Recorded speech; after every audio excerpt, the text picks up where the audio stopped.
I should not have bought a high definition camera. I'm just saying. Now my oily face is revealed.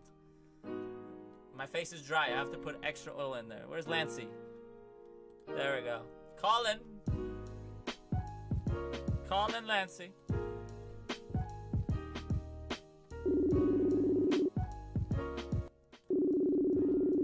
Call in, Lancey. Oh, now he's not answering. He's too good. He posted it on Facebook, but now he's like, nah, I'm good.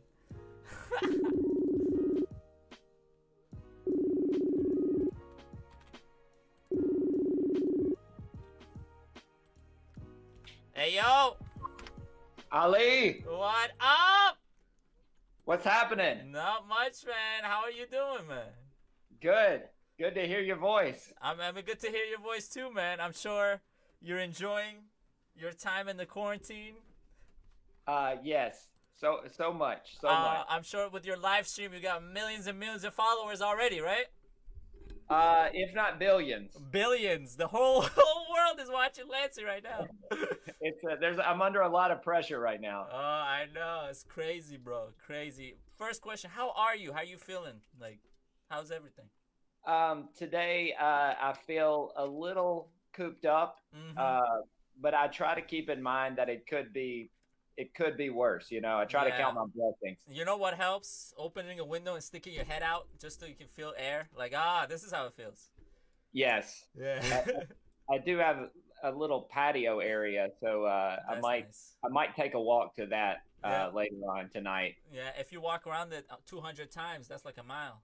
Yeah.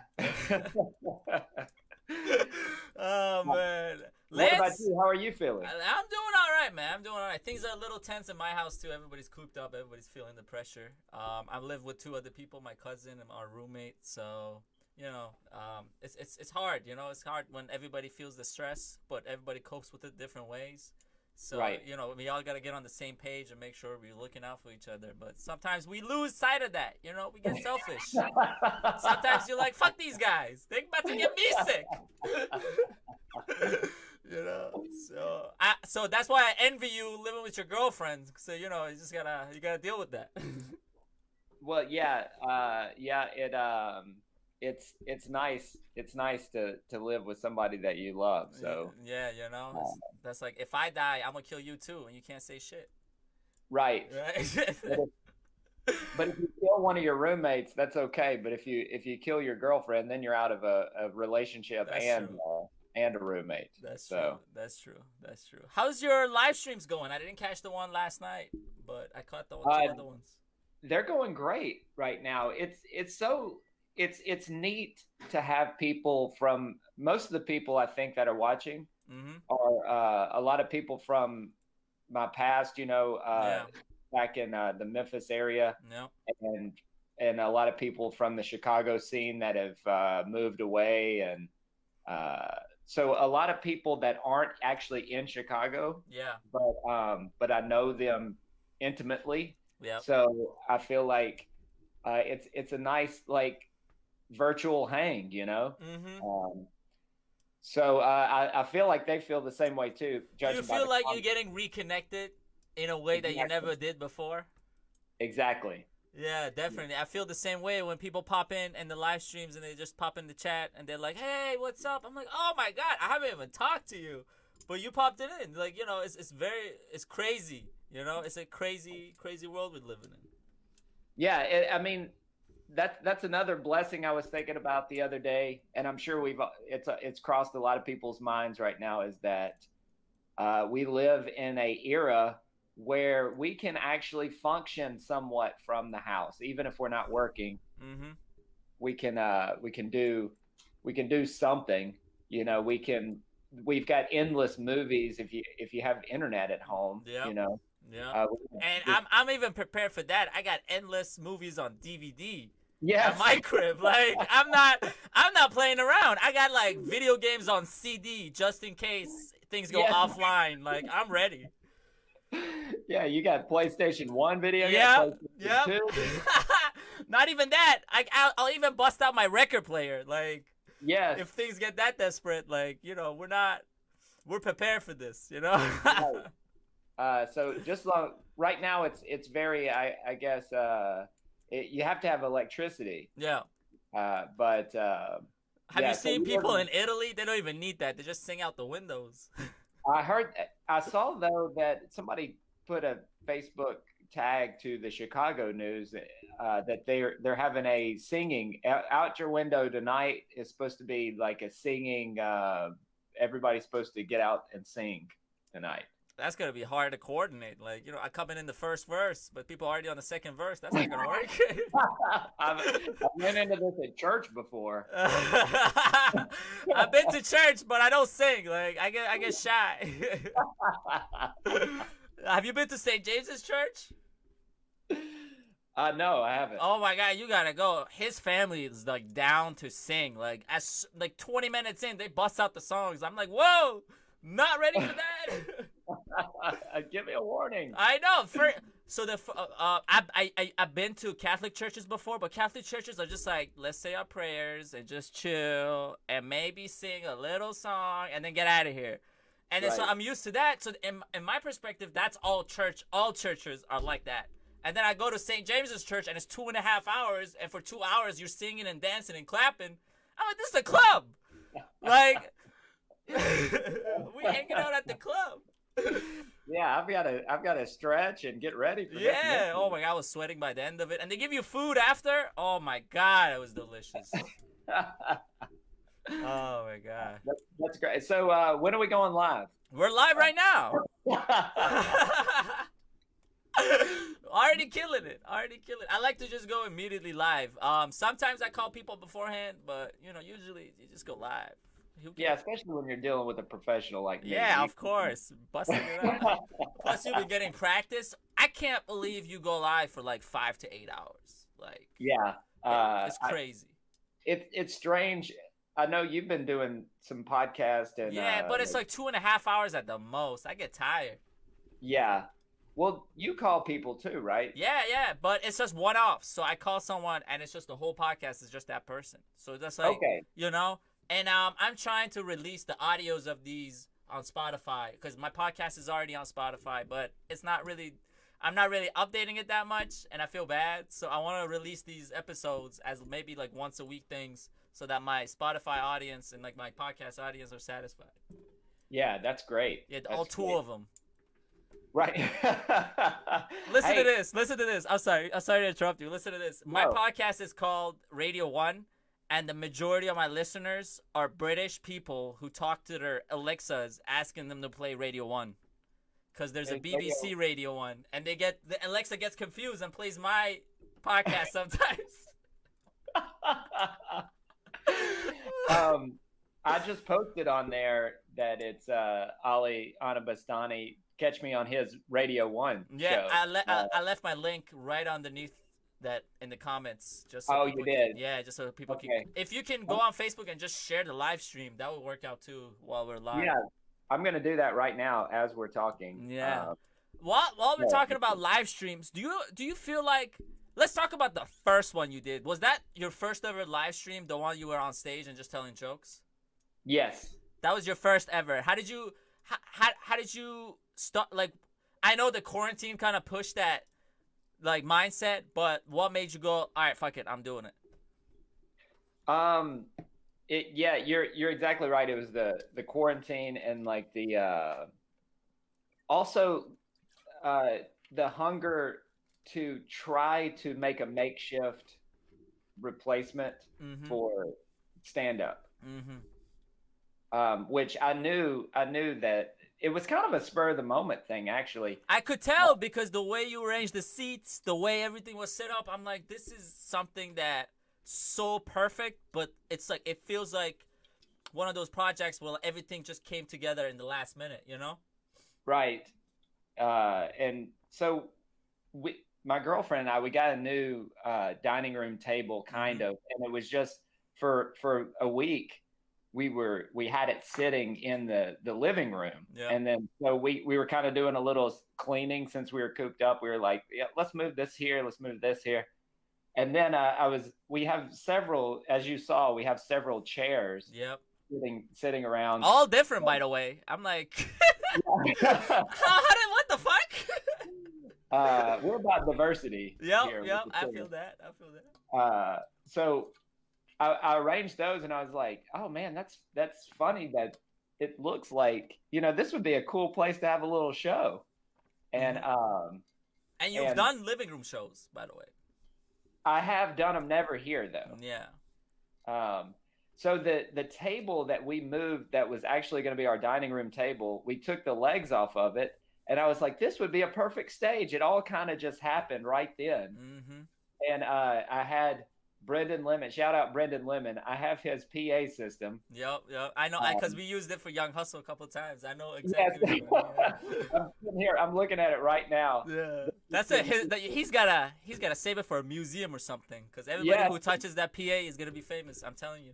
This has changed not only comedy history, but also Facebook Live history. Yep. It's changed. Now we're going to Spotify with this speaker. Yep. This speaker's going everywhere. the science of communications. Yep. Did you guys take it to Edinburgh? I don't think he did that. Oh, surely that would be he deserves it someday. Someday we'll take it. So yeah, all those things kind of came in, and I was like, you know what, just screw it. I'll just go live and see what happens. And I was thinking no one was. I think I was thinking maybe 2 people would watch. Your numbers were amazing. Yeah, and then like I looked up and like 50 people were watching, and I didn't have any graphics or anything. I was totally unprepared. Yeah, no. Because remember, the next day I text you and said, "Hey, what program do you use?" Yep. Because I want to tonight. I want to step my game up a little bit. Oh man, I can't wait. So that all happened just on the spur of the moment, and that's usually the best things, right? Yeah. The thing that just kind of, you're like, yeah, screw it, I'll do it. I'll do it. Yeah, and it's just like, I saw you, just your numbers were going up and up and up. I'm like, you really got something just with that setup, Like, I think the fact that your phone was vertical and it just looked like such a, I don't want to, like, strange is a bad word to use, just like a uncommon, like something you don't see every day. People talk about it. I'm gonna live stream my show and all that, and it always looks crummy. But yours looked so good. Like you were, well, I appreciate it. I know you were clear in the middle. I could hear you. I'm like, oh, this is amazing. And like people were popping in, and your chat is. I'm gonna be honest. You have like the most poppin' chat I've ever seen. Everybody comes in there. That's great. I appreciate it, because your show is really enjoyable. So that means a lot coming from you. I know. I'm still trying. I'm still. I don't have, like, you have a lot of Facebook friends, and I don't have nearly as much as that. And I'm never that active on social media. And the stuff that I'm active with is usually stuff like this, where it's long form. People gotta sit through, and it's like you gotta invest your time in. So I gotta use different methods to get my viewerships up and all that. First day, I think you did 2K or maybe more than that. Oh, just with views or whatever? With views, yeah. Okay. Yeah, I do have a lot of Facebook friends, and a lot of those people are back in the South. Yeah. Which is great. I love having them on if they want to watch.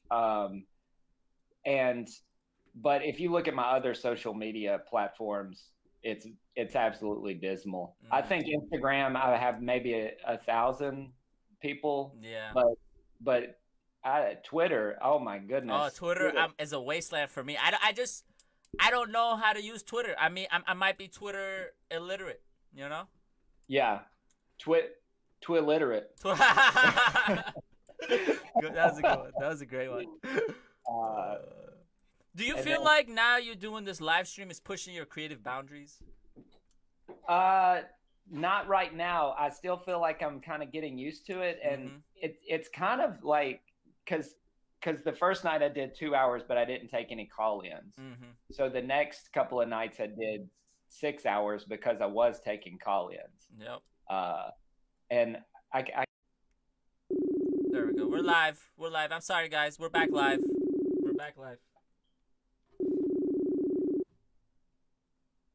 Yo. Hello? Hey. I'm here. Can you hear me? Yep. We lost you for 1 second. Oh, okay. uh, yeah. So I think where I was is yeah. I'm just trying to get that that regular that routine down. Mm-hmm. So I don't feel the creativity right now, but I think if you're trying to push it every night, Yep. and just talking to friends, a lot of comedians, Yep. a lot of just regular people who have interesting things to say, Mm-hmm. then the creativity will grow out of those cracks. Definitely, definitely. Even with this live stream, like the first day I did it, it would look so crummy, and now I have like a graphic, a slideshow. I put titles on things and all that, and it's like all those little things add up. Yeah. It's crazy. Like Exactly. you with you at first you were just on stage, now you take call-ins and maybe whatever's name. I heard you talk. Did you say you're gonna do a 24-hour one? I was thinking about doing that. Yeah. Holy crap, that's gonna be crazy. You need like dropping guests, like physical guests, but you can't do it in the quarantine. It sucks. Right. Yeah, I'm gonna have to buy a hazmat suit. So I they can know. come in or just have one guy in a hazmat suit and just reintroduce him as different people. That's funny. Yeah. Oh man. I wanna go back to a conversation we had on your live stream, which was the one about music, cause I knew you were a DJ, but I had no idea how much hip hop you listened to. And we started talking about Gangstar and just like southern rap and all that. But I wanna like start from the beginning. Like, what was the first hip hop song you listened to that you remember?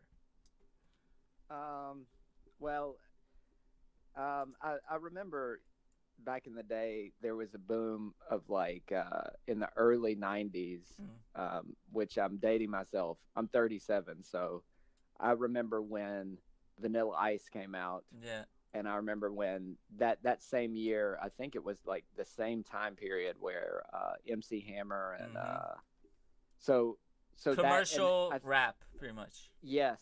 Yeah. Yeah, very commercial. And then, so I don't really count that as like real, like rap. I mean, it is real rap, but it's not. They are rapping, and it's on a hip hop beat, but it's like. Yeah, like you said, it's very commercial. So even if. Hello. Oh my God, Lancey keeps going in and out. This is crazy. Lancey, don't do this. Lancey keeps going in and out. This is crazy. Let's try it again. Oh my God, as we're getting 4 viewers, guys, Lancey is here. It keeps getting in and out. Why is your internet like this? Should I wait for his call? No, I call him. Technical difficulties. What happened, Lancey? Lancey, you gotta fix your internet, bro. I know. What's going on? I don't know. It keeps going in and out. Maybe government's really taking over and all this virus shit is fake. Hashtag know the truth. It might be because all these I'm exceeding my bandwidth with all these live casts every night. But are you doing it on your 4G or are you doing it on your Wi-Fi? On my Wi-Fi. Oh yeah, why you like? There shouldn't be any bandwidth on Wi-Fi. This is America. Like, what are you guys doing? I had bandwidth cap when I was in Iran, and I was like, that makes sense. We're a poor country. But I came to America, and it's like at the first internet we had a bandwidth cap, and I'm like, this is bullshit. I don't agree with this. Yeah, I don't think it's that. Surely it's not the bandwidth. It might be just it's like 2 o'clock over there, so everybody's on their phone, internet, and everything. So there's like just a lot of push. Yeah, just a lot of push. I'm even experiencing some dips here, but it's all good. We were talking about Vanilla Ice, MC Hammer. They're not commercial rappers. Yeah. And then my first what I would call the first album was Tupac, All Eyes on Me. Just came out of jail, hot as hell. Yes. Yeah. And he was rapping with some with a vengeance. And so I got that from my my best friend in 7th grade. Oh, did he like sneakily give it to you so no one can see it? Like, yo, you gotta listen to this, but with no one around. I think my parents were pretty cool about they were like, well, we're not listening to that, but we're not going to stifle you, you know, because even though like we would prefer if you not curse and stuff, you know, but if you're going to listen, so they were pretty open-minded about that. That's nice. You know, yeah. I think they realized that, you know, just like in the 60s or whatever, you know, music changes cultures, and you know, you gotta kind of experience that as a young person. Definitely. Same with me. My parents were kind of, I was a little too young to listen to hip hop. I was like, I started maybe 10, 11. And they were they're open-minded parents. Like, I'm not gonna knock them for anything, but they were just worried, you know. They were like, oh, we're not sure, you know, maybe you should listen to the clean tracks and all that. But like over time, they just gave it up, you know. Over time, they were just like, yeah, whatever. Yeah, it's all chill. What was the first hip hop album that you bought? Like, I need to have this. I need to go get it and listen to this. Oh, that's a good question. Yeah, because they were all like passed around like in the black market of like 8th grade and stuff. Yeah. I've been there. Yeah, to where you're like sneakily bootlegging back in the day. What you got? What's on that? What's on this? I'm thinking the first one I went out and got, like I actually purchased. I don't recall, but I do remember buying like Master P albums. Yo, you're the last person expected to drop Master P, man. That's amazing. Well, I mean, I am a Southern guy, so I think his influence was even heavier than it is everywhere else. But still, he had a huge empire, and it's unbelievable that like New Orleans took over like it did. Yeah, definitely. And it's like I want to give it up to like people in New Orleans' like willingness to like be creative. Because everybody who comes out of New Orleans is just like a little bit unorthodox. You look at like Hot Boys, you look at Lil Wayne, and you look at like Birdman and all that. Like, they're not like any other rap label. They're a little bit just slightly different. Even like the artists Birdman associates himself with, like the Young Thugs and the Rich Homie Quans, that like were hot and now they're kind of like in the middle. And you look at that, you're like, these guys just sound different. You know, they might be talking about the same subjects, but just musically, they're different. Yes. Yeah. Yeah, that's a good point. Yeah, New Orleans itself is such a artistic capital. You know, one of the artistic capitals of the world. Definitely. And it's just people want to put themselves out there in New Orleans. You know, you got Mardi Gras, you got like just the vibe. The vibe is just different there. Yeah. I would always like to spend more time. I've visited there a few times, but I've always wanted to spend more time in New Orleans. Definitely. I've never been, but I really, really do want to go. Yeah. It's I'm trying. It's got, you know, that French influence too. I think throws it off just a little, and then Southern influence, you know, and it's like it's just like such a hodgepodge. Yeah, and it's like below sea level, so any minute it could be eradicated. So everybody just lives like it's their last day on Earth. Yes. I read Bob Dylan has a book called Chronicles, and it's partially, I think it's admittedly, you know, he exaggerates, but he's so poetic the way he talks. But he has I think a couple of chapters about New Orleans and about the feeling in the air in New Orleans, and it's beautiful. Yeah, it's beautifully written. So check it out. I'm trying to help out local artists. Bob Dylan really needs that right now. Oh man, did you ever go to any hip hop concerts? I have been to several, but I used to go to festivals. That counts. I'll count that. Yeah, so I did get to see some. I saw Ludacris one time at a festival. That's dope. Yeah, but I think that it's not a full commitment if you're going to a festival. You know, like it's not like they can put on they can't pull out all the stops, it seems like, at a festival. It's just like festivals are like the trial version of the artist, right. you know? Right. Like a demo, like, hey, this is a few songs you might like from this guy. And they're out, like it's 30 minutes. Like you don't get to see the whole thing. I went to a Pitchfork Music Festival in 2017, I want to say. Yeah, in 2017. And it was just weird. Like, the weird thing about Pitchfork was everybody was there for the hip-hop acts. Nobody was there for anything else other than hip-hop and Tame Impala. Like, that was it. Like, okay. and so every time a band would come on stage, people would just empty the field, go to the shops, and then a hip-hop guy would come on stage, and then they would ram to the stage. It was, I don't know if you know Danny Brown.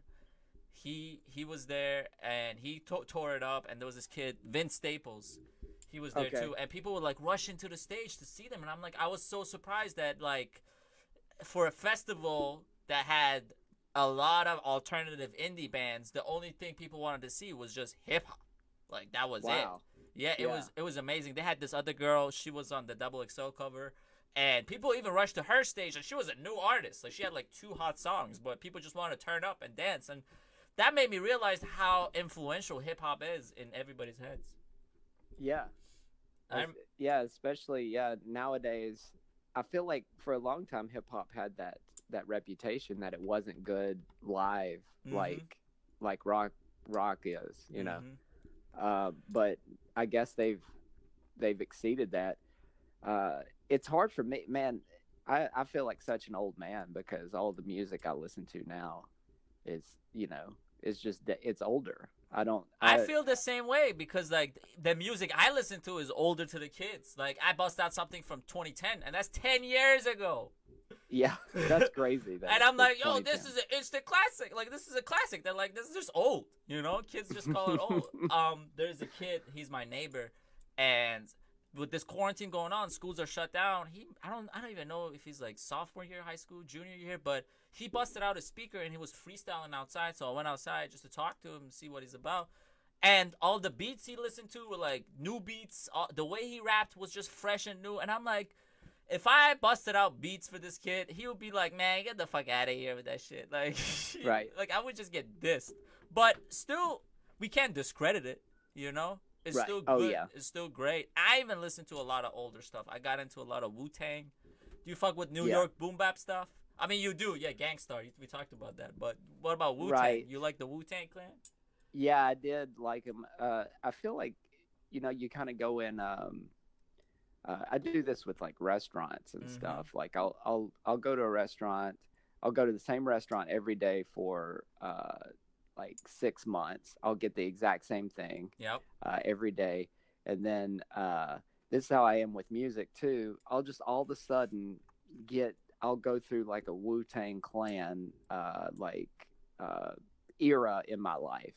You know. And that being said, though, I haven't really done that yet with Wu-Tang Clan. I've got into, you know, a few songs here and there. You know, I've researched them a little bit. Yeah. But it's not like my Tupac era or my you know, my Master P time period or my whatever it may be, you know. Like I went through a Lil Wayne phase. Yeah, I've been there. I went through that. Just download all the mix because he has so much stuff for free. You just download everything. Oh my gosh. Yeah. There for a time period, and it probably was around the 2010 era. Every song had him in it. You know how much he purposefully would put his feature price at like a $5,000 or a $10,000 feature, so that anybody with any kind of money could get him on the song. So any song with him on would chart. So it was just a great investment for everybody. He would get the exposure and the money, and the artist would get a Lil Wayne verse. Like it's perfect for everybody. Great. Yeah, he had a great mind for business. I don't think he does that anymore. He just puts his own artist on, but just for a while, like he was the man. Let's talk about this. I certainly gravitate towards hip hop with a message, like something that I can stick my mind to. But I often do enjoy hip hop without a message, but I feel bad about it. Do you think they're Right. you know, cause like you listen to music with gangbanging and all that, and you just feel like you get that feeling, but I feel like I'm doing harm to society. Like, how do you feel about that? Like, should hip hop without a message even exist at this day and age? I feel like definitely it should. I kind of feel like that we run through this as being comedians too. Like sometimes you write a joke that has nothing to do with yourself or your spirit or your soul. And then Tim Cox and I were talking about this last night on the Facebook Live thing. Check it out. And it's check it out, Lancey Joe. Actually, I put your link in the description so people can go to your page. I appreciate that, Ali. No problem. So well anyway, so you have like a type of joke that you would write that has nothing to do with yourself. You know, it has nothing to do. It's like external. Yep. And that seems like, but it's still a valid expression. It's still something. You know, it's still a piece of art. You know, like a picture you hang on the wall is not gonna. It might cheer you up in the morning just because it's fun to look at. Yeah. You know, but it's not necessarily empowering you as an individual. I think because it's just the narrative these days that like if you're not being productive to everybody and helping out everybody, you're not a good person. You know. Right. If you're not part of the cause or whatever. Yeah. If you're not. Yeah. Exactly. There you go. Yeah. If you're not part of the cause, you're part of the problem. And it's like it makes people who just want to live for themselves feel guilty. You know. Right. I'm glad we talked about that because that's something I struggle with every day because like now even when like I go out freestyle with the kid, he's talking about gangbanging and all that. I kind of want to be like, yeah, no, don't do that. But even though it's fun to do, but I'm like, no, let's talk about trees and birds and like the soul of the universe and shit. But I don't want to I don't want to bust his bubble, like, you know. Yeah. I think it's kind of like candy or like desserts. Yep. You know. Yep. Like, because you feel guilty after you have that song that is just about gangbanging, but it's just so it sounds good. It sounds good. It just he sounds rhymes good. The beat is good, and it's like right. I appreciate the craftsmanship of it. You know. But then after you get done listening to a whole album of that, you're like, oh, I don't feel so well. I know. I should have done that last song. I know. It's like sometimes they be dragging on too long. Like it was good for like 7 songs, but not 70. Like, please. Right. There's it's a PSA for every new up and coming rapper.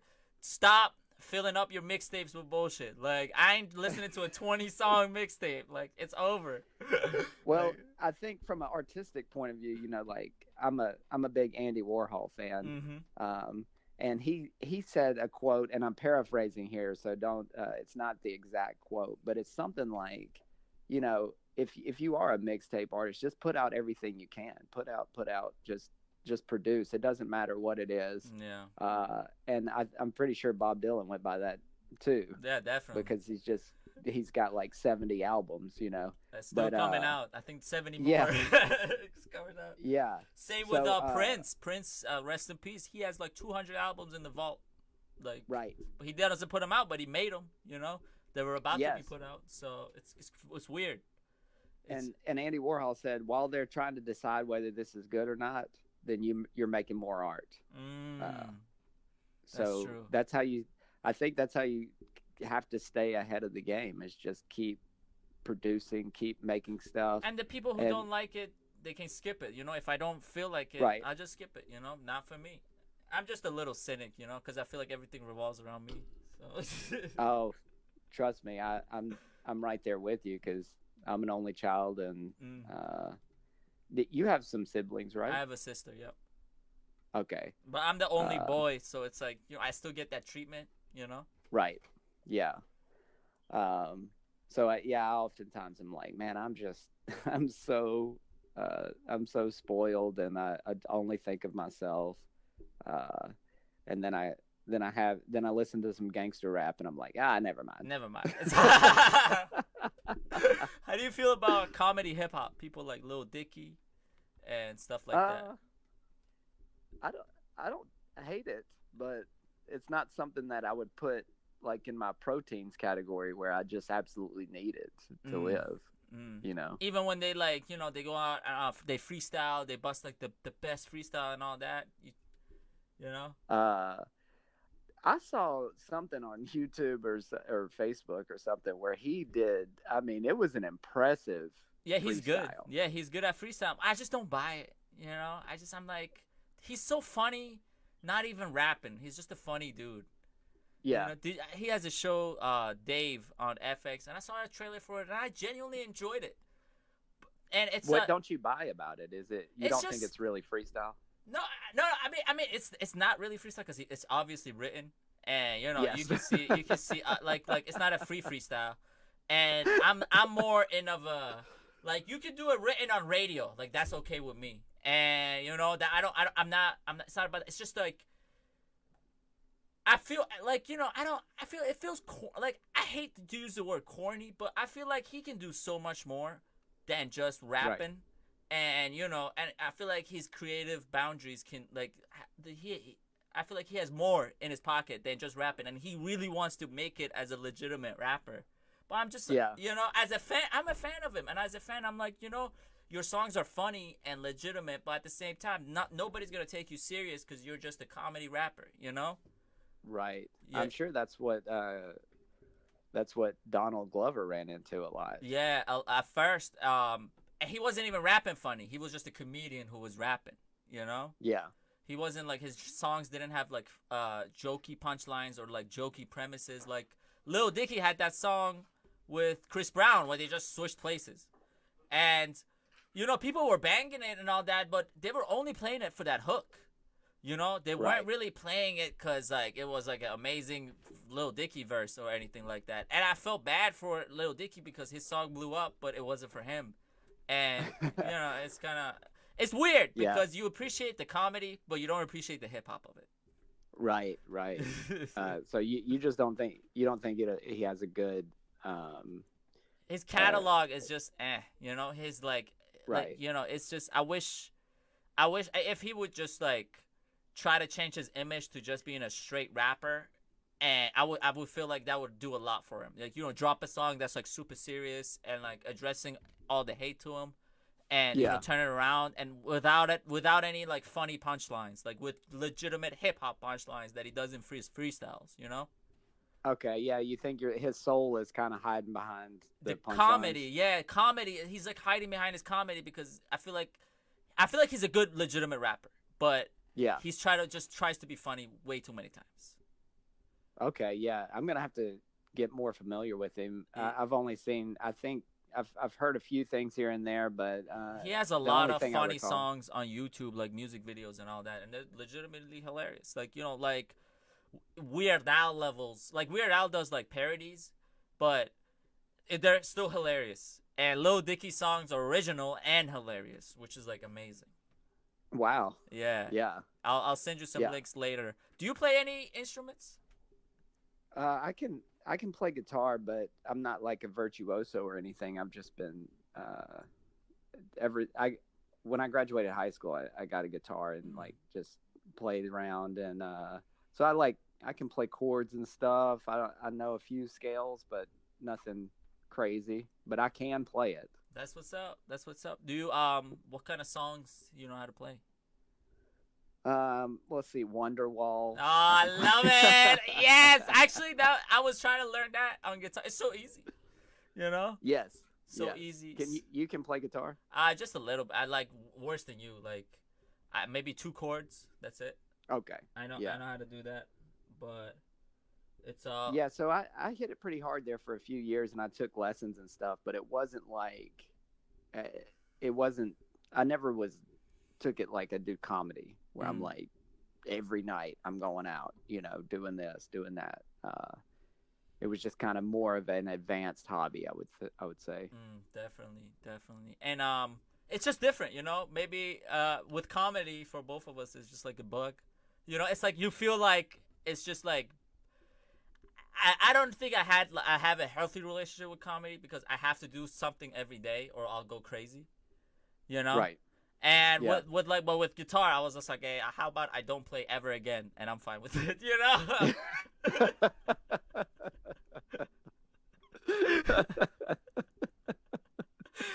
Oh man. But I appreciate. But the reason I actually picked up guitar was because I expanded my musical knowledge. Because I used to be focused on hip hop, and one day, one of my friends was taking a road trip to Chicago because he had an interview at the Northeastern University, and he didn't want to drive alone.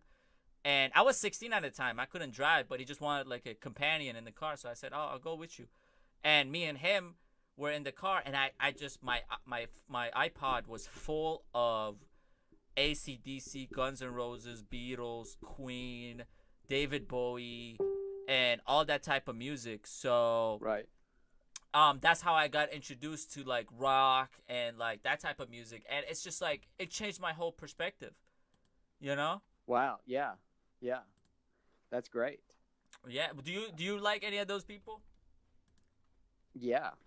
I feel like, you know, those phases we were talking about earlier. Yeah. I've been through those phases. Most of what you mentioned there, I've been through a phase for that. Definitely. And it's like, you know, when you discovering it for the first time and it's like amazing, it's such a good feeling. Oh man, it's so great. And you know, that's what I think is the biggest, like with the Beatles at least, that's the biggest it's such a big phase that I don't even appreciate it anymore, you know? Cuz those songs move me so much that I don't even like I have to take long breaks from the Beatles, so I'll be like, oh, when I come back to it, I'm like, fresh this again. is a beautiful song. Actually, you're making me want to go back to listen to Beatles because I haven't really listened to them in a minute. And it's like, it's so funny because Hey Jude helped me get my first girlfriend. Like, I don't know. Really? I don't know. There was some, I feel like I was talking to this girl and I was kind of mentioning that song, and you know, like I was talking to her while listening to that song. And it was just like it helped me change my attitude towards her. And it actually, you know, it was kind of a weird symbiosis where I would listen to the song, talk to her, listen to the song, talk to her. And it's just like, I feel like that song helped me get into the mindset where I could date her. And I would never otherwise, because it's just like that song helped me get to a softer side where I could understand her and emotionally connect with her. Where otherwise I would have just been oblivious to whatever she was saying, you know? Yeah. And I see what you're saying. Yeah, it kind of opens your soul up a little bit. Just a little bit. And it's just, that's what I needed to like connect with this human being. And it's like, I forget about that sometimes. And I forget about how like she gave me that musical Across the Universe, all Beatles song. And I was just blown away. And I'm like, it's just, we connected over Beatles so much. And it was just kind of like, it made me appreciate them in a whole nother way, where these guys like are beyond music, you know? They're like up there, you know? They're something else. Right. Yeah. I watched it was like a live performance of Hey Jude on like some this back obviously like the 60s.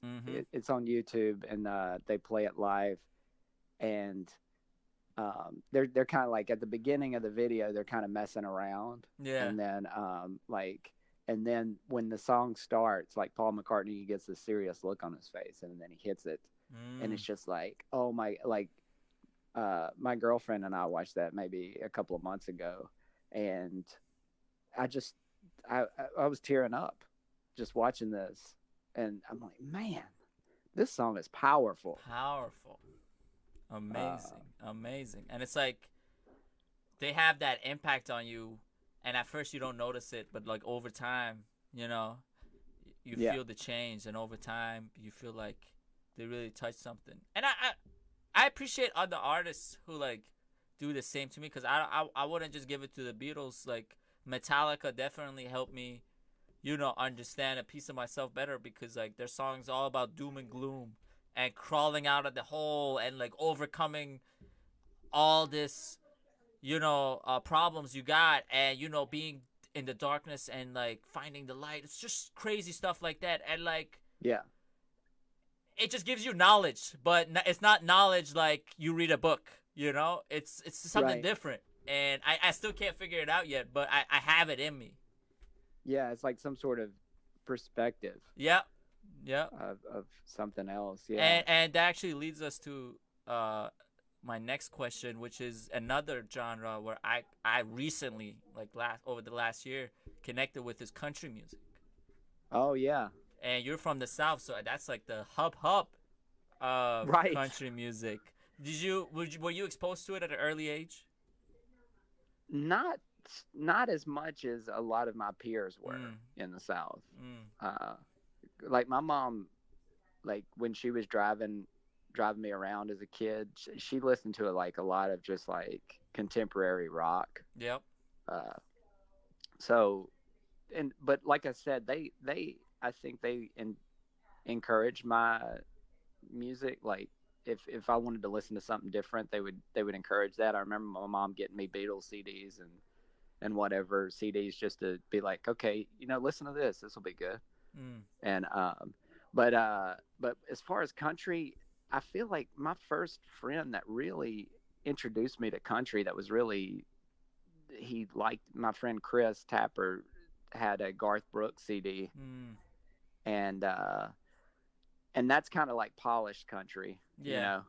That's kind of like that was the beginning of the new country type thing, like pop country, not the blues, sadness, hardship country. Yeah, exactly. So I do tend to enjoy that old school, like the 50s country, like the Willie Nelsons and like the Johnny Cash. Yeah. Hank Williams Sr. Do you like his son, Hank Williams Jr.?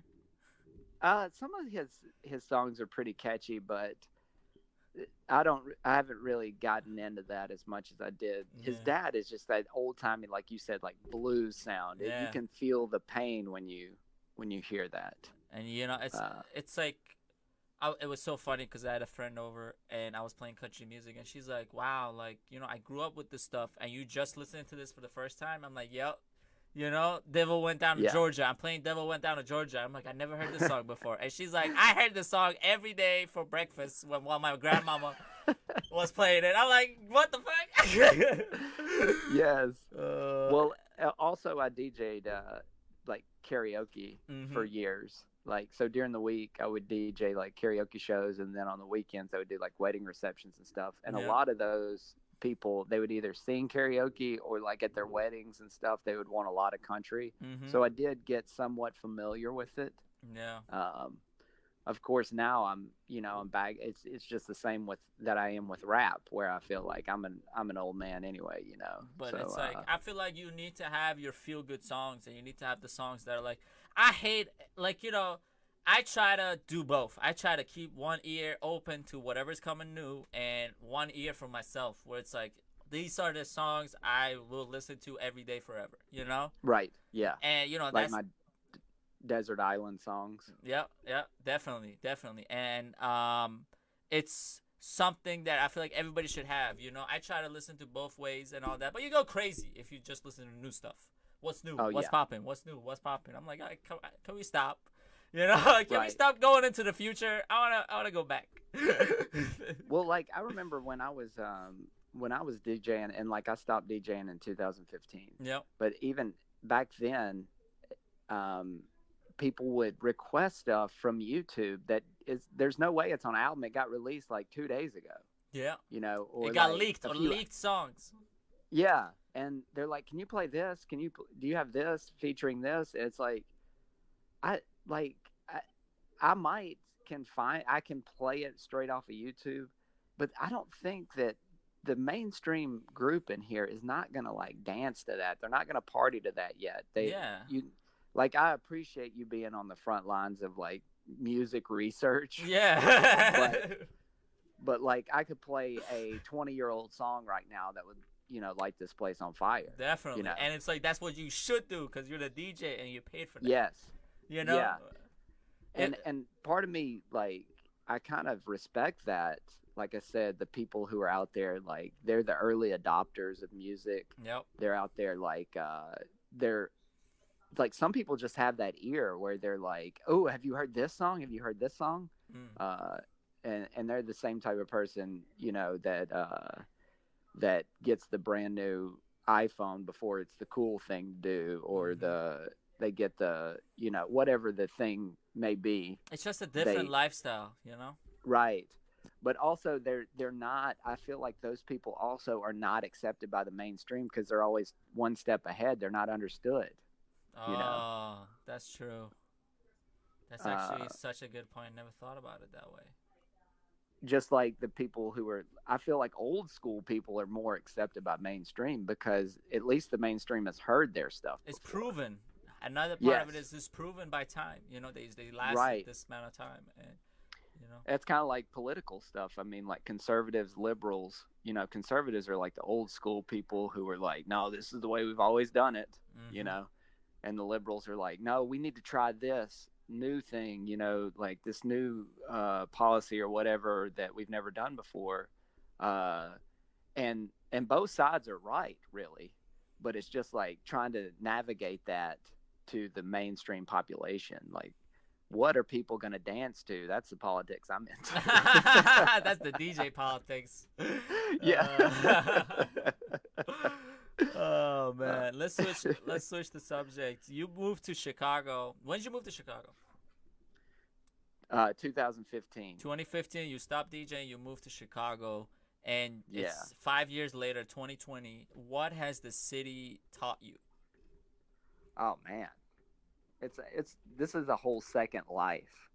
Like I had to learn to talk. I had to learn to walk. You know, this is like I'm a 5-year-old now. You know, because and it's not necessarily just because it's Chicago. It's just because I left my hometown. You know, which was New York. Definitely not Memphis, Tennessee. Yeah.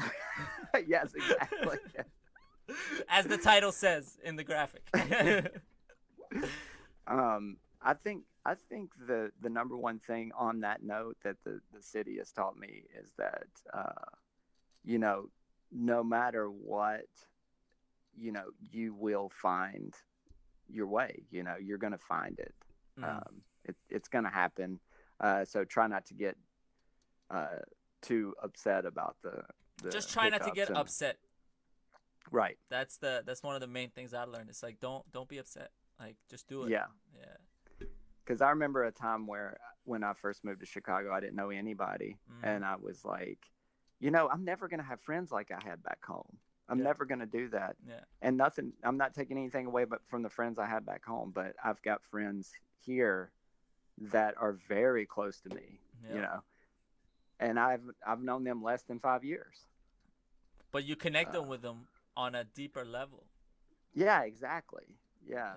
So that was really, it's pretty inspiring that to have that thought, like, yeah, we could, I mean, I feel like you could move anywhere and then those friends would emerge, the people who are close, you know.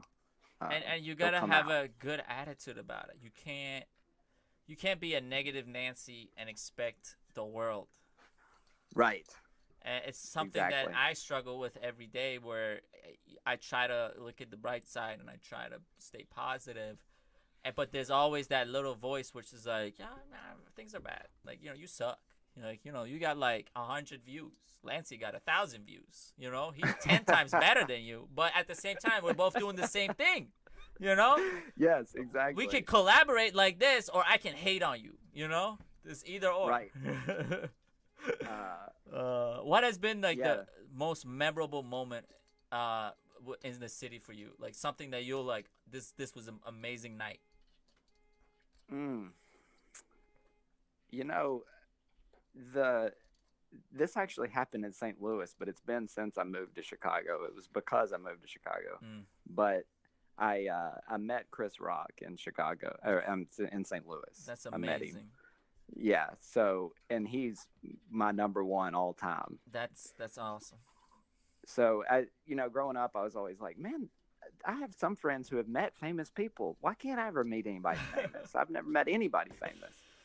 And then, so to be able to meet my number one, it kind of makes up for any amount of time that I waited. All of it. Because it's your number one. Like, you know, I feel kind of bad because my number one has passed away before I even got a chance to get into comedy. And it's like Patrice O'Neal For people watching, they don't know, he's amazing. He was an amazing comedian, one of the best. But ever since then, like I met some famous people, and it's just like, yo, it's like amazing that I got to talk to them. Like even recently, like 3 weeks ago, I met Patrice O'Neal's like best friend, who does comedy for years and years and years, and his name is Dante Nero, and they used to have a show together on Sirius XM. It didn't ran for that long. It ran for like a year or so, and they did like 13 episodes. So like once every 3 months they would do something. But that show got hugely popular after it went down, and Dante started his own podcast, and I started listening to that. And it's like amazing how after all those years I got to meet him, and that's all because I started doing comedy and I was in tune, you know? Right. And I made the decision to be in tune with that. Other memorable moments I had in the city were like just out with friends, you know? And it's like there was that one night I remember this night exactly because I told someone I remember this night forever. It was like we were at Patsy's open mic Friday night, and before it was a random draw, and I was there early with the usual suspects, and Brandon showed up, you showed up, and it was just such a nice vibe. I bought tater tots for the table. I bought a beer for St. James so he could perform, and it was just like such a great night and a great vibe, and everybody was laughing at everything. It wasn't, I don't want to say it wasn't. It was just amazing, and that moment taught me that you can make a great moment out of anything. Right. Yeah. And it doesn't have to be. You don't have to be headlining Madison Square Garden for that moment to happen. No, and it's just a feeling you gotta take away. You also went to Ireland for Fringe Festival. Scotland. My bad. Scotland. I'm sorry. The Scottish and the Irish people are about to murder me. You went to Scotland for the Fringe Festival. How did you? Yeah. How was it? How did it feel to actually get the invite? It was great. It was kind of like, it wasn't a definitive moment because we were kind of, I wasn't sure it was actually going to happen. Wow. You know, so like, let's go just a little bit back. How did it came about? So I saw that Brendan Lemon had been posting that he's gonna do the Fringe Fest. Yep. And I wasn't super familiar with it. I knew that it was a huge comedy festival, but you know, that never entered my realm of thought. You know, and so I saw he was going to do it, and then I think he did our show back in the day called BLT. Yep. And so Brendan did that, and then I remember hearing him talk about it, and he was saying something about, I've got this.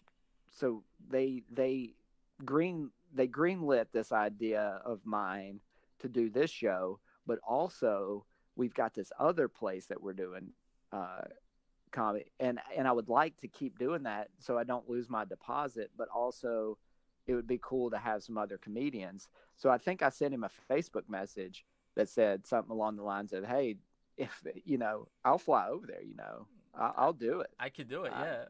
Did you have your passport at the time? Yes. Luckily, I got a passport right before I left Memphis in 2015. That's so great. This was 2017 when this happened. That's so smart. St. James I was going up there. He didn't have his passport, and it was such a trouble to get his passport. He had to, he had to have people vouch for him that he is the person he said they say he is.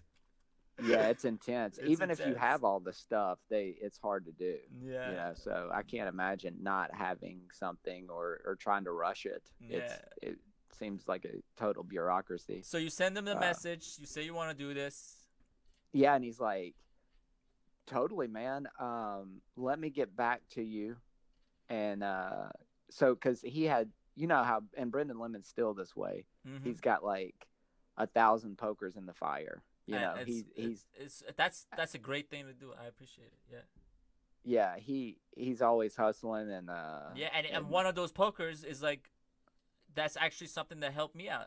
We have the ad running throughout the show. It's the in real life book. Like I pitched the idea to him, and he okayed it. I did some of the book. He did some of it, and we both together put it in. And it's just, just the innovative mind that forces you to do it, you know? Yeah, exactly.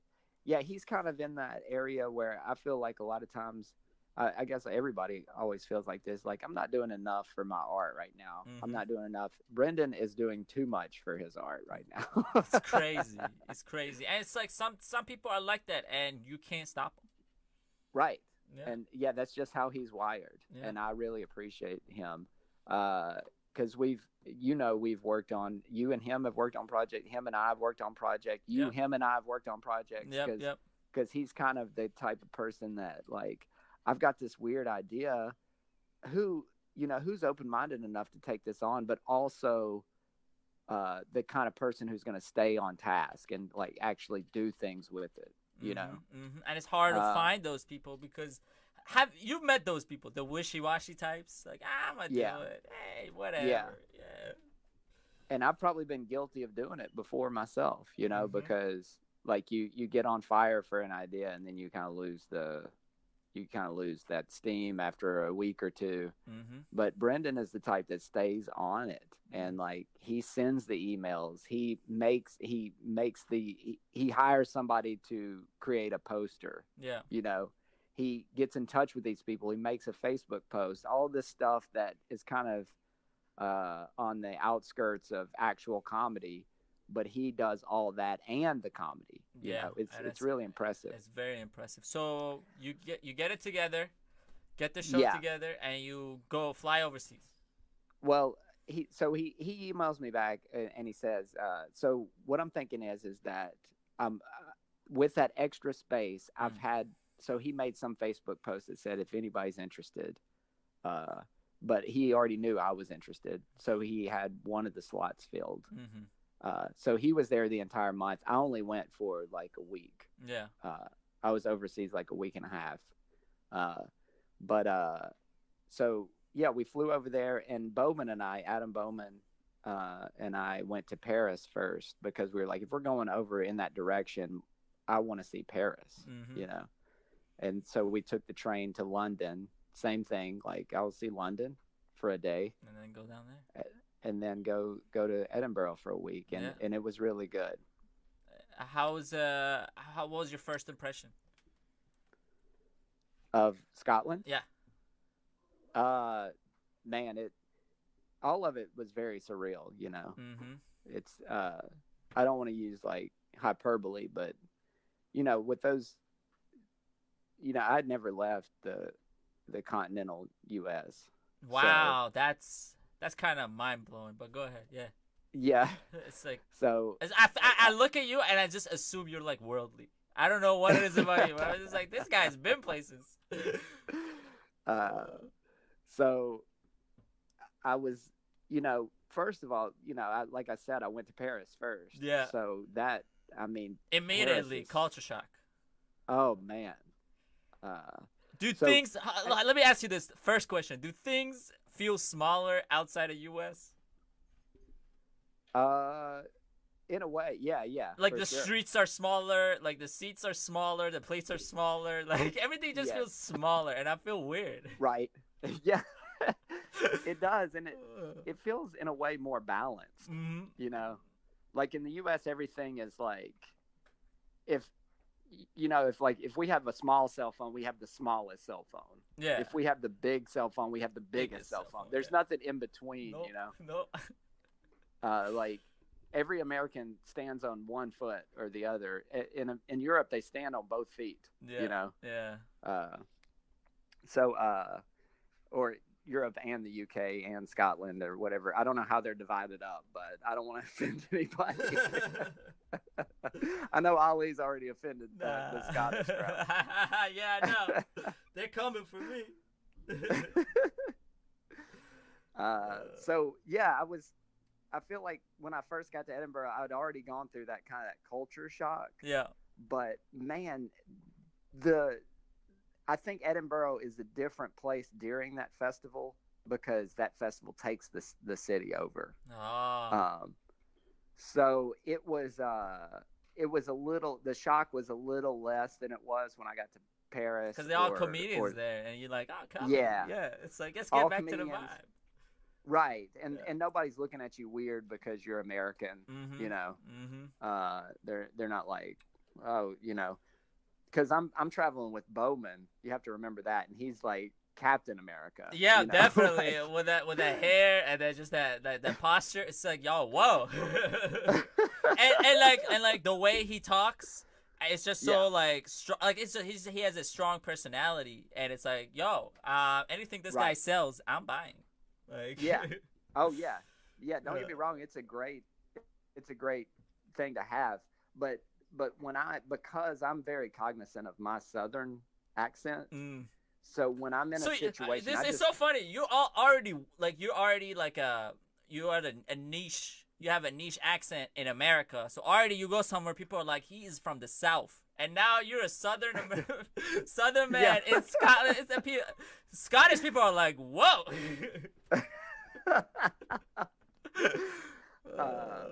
But also though, you know, because speaking of Ireland, I talked to like Michael Rice and John Spillane. Yeah. And because when they were in Chicago, I talked to them a little bit about, what do y'all think of what do Irish people think of Americans? Mm-hmm. What do, you know, and I feel like over there, a lot of them thought that everybody in America was like me, they sound like me. They're like, they've got like this kick-ass attitude, like John Wayne, you know? Mm-hmm. So what you're saying is, like, in reality, you are the poster child for America. Yeah. Lancey Joe is the America. Yes, that's exactly right. I'm the most of it. Now, I feel like, but anyway, what I was saying is when I would go to these places, I would just keep my mouth shut. I would not talk, you know, because I didn't want to give it away. I try to blend in. Bowman's not like that. Bowman gets to the bottom of stuff. Yeah. he's gonna be talking to people. He's gonna be, you know, bumming cigarettes, and he doesn't even smoke. You know, these types of things. So it was good to go with him because he kind of broke me out of my shell of discomfort, you know, like it's always such a great pairing. I feel the same way with me and St. James, where if we go out, like he's the outgoing social one that breaks the ice, and I'm the subtle, like I just kind of slid in the conversation, like right, you know? It's like a great combo, 1-2 punch combo. Right, exactly. That's a great analogy for it. And so, like, if I would have gone alone to Paris, I mean, it would have been great. It would have been fun, but it was like a whole new level. And then when we got to Edinburgh, also, you know, my great friends Nick Delawy and Aaron McDavis were there. Shout out Nick. Shout out Aaron McDavis. I missed them both. Yeah, they're great. And like all these guys are like my brothers now, you know. And even before that, they were like this.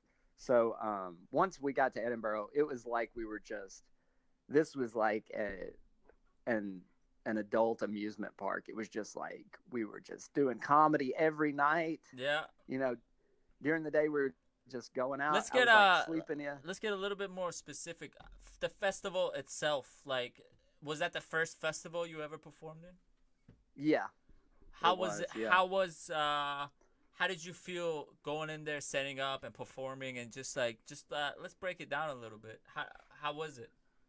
So Brendan Lemon kind of had all that done because we were there on the last week of the whole festival. Look at you guys letting him do all the work.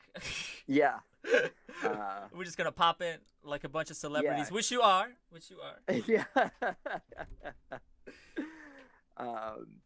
So we kind of showed up. So the setup and their routines were kind of set, like everybody's routine. Yep. And everybody that had been doing the festival for 3 previous weeks was kind of like, okay, we know exactly how this is going to go. And in fact, if y'all want to do more time, it's fine. I'm sick of this shit at this point. Yeah.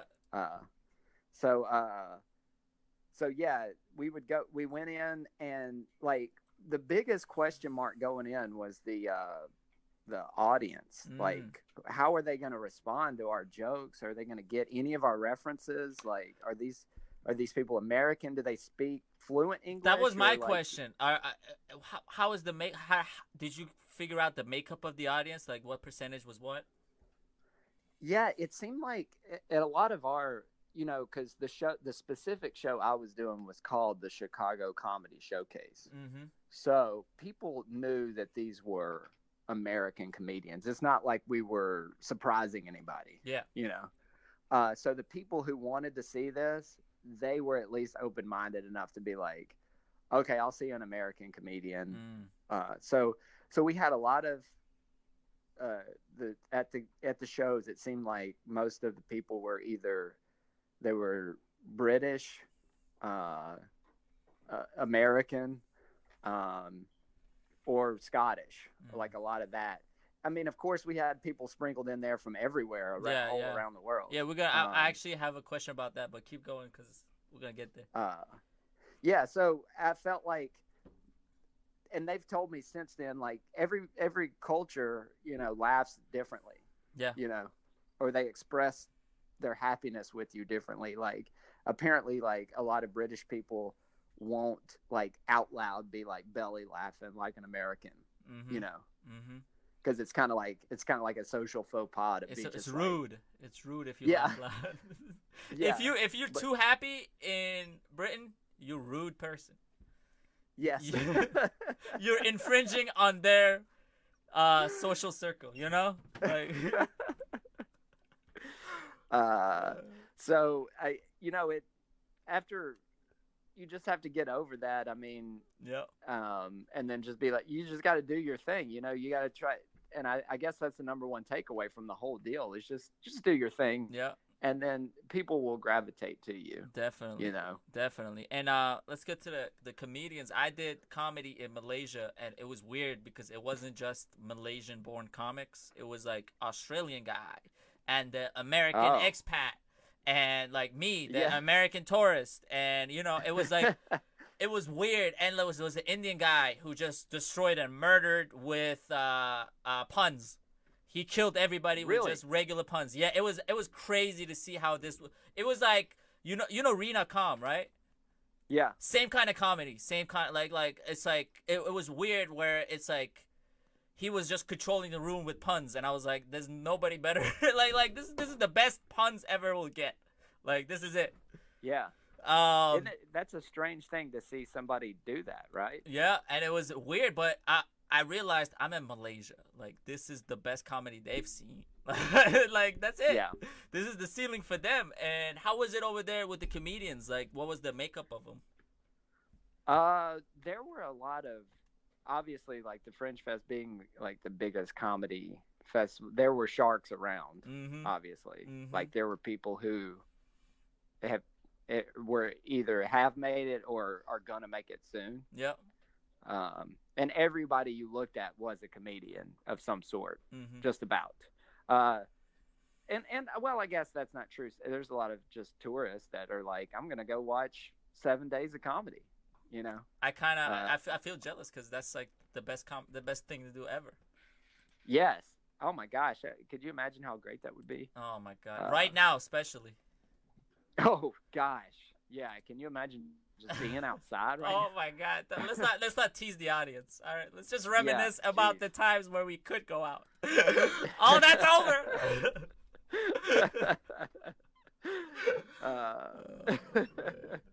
Did you meet anybody that's from like a different nation, like maybe a Saudi comic, or maybe like a East Asian comic, or something like that? Let's see. I'm sure I did. Just like during the Fringe. Yeah, festival. During the Fringe. I'm sure I did. A lot of the comics that I saw, it just so happened because we were performing. We didn't buy our tickets like in advance or anything like that. Yeah. And we just kind of showed up like, okay, here we are. We're down for whatever. So I think like a lot of the like the super big ones. So we would try to just slip into shows where we could. And I saw several, it seemed like there were a lot of Irish comedians just like killing. Yeah. But I didn't really, I can't recall any like Saudi. Just like any exotic location because like, I never saw a Malaysian comic but I was in Malaysia, so that's cheating. Oh yeah. But like about Irish comics, like it's just it goes past joke writing for them. I feel like I laugh at a lot of Irish comedians, and I feel like the main thing is they talk funny, like sonically it's funny. Yes. And that's a hard barrier to break, because like after you perfected your joke writing, your premise writing, and you like that's like good and 100%. Now you gotta move on to how can I perform this funny, and you try to meticulously put the accents on like each sentences where you're building up your set. And with Irish people, it's just their regular conversations are hilarious. Right. So you just like kind of move that on stage, and it's like they kill it. Yeah, and that's shout out to Michael Rice. John Spillane. Yeah. Yeah. Because those two are. I know they're both killing it, but more specifically, Michael Rice has been just dropping stuff lately. I don't know, like he's got a podcast. Yeah, the Michael Rice Show. It's really amazing. Lancey, we've been live for an hour 20 minutes. I appreciate you being on the show. Yeah, it's so fun to talk. Do you going live later on tonight, right? Yeah, and call back if you want. Sure, I'll pop in the chat. Yeah, I'll pop in the chat. For sure. Hell yeah, dude. I appreciate you doing this. Thank you so much, guys. Everybody, check out Lancey Joe's Facebook tonight and every other night until this shit's over. Thank you, bro. I appreciate it. Yeah, love you, man. Love you too. Talk to you, man.